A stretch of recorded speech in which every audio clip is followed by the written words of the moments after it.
Now let's look at the results or claims that I have.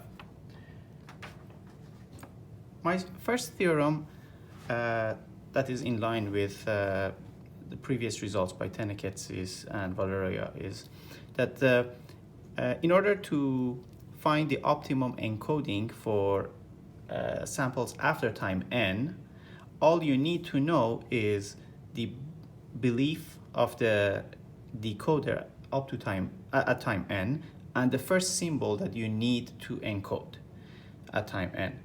And future encoders are independent of the past source symbols given belief and the first symbol that needs to be encoded.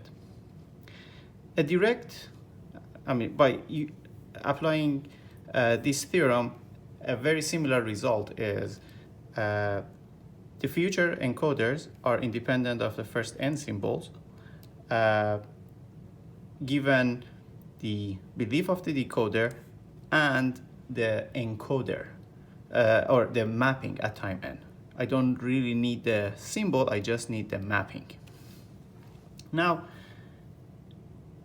the main result, or my third theorem, that's the main contribution of this paper, says that future encoders and decoders are independent of the source symbols up to time n-1 given the encoder mapping and decoder mapping at time n.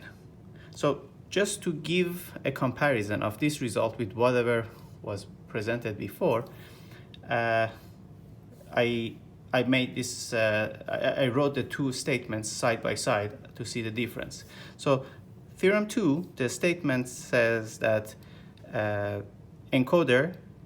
future encoders are independent of the past source symbols given the belief, the exact encoded sequence, and the mapping.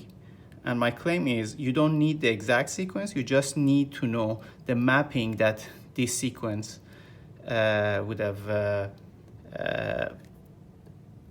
defined for the optimum decoder.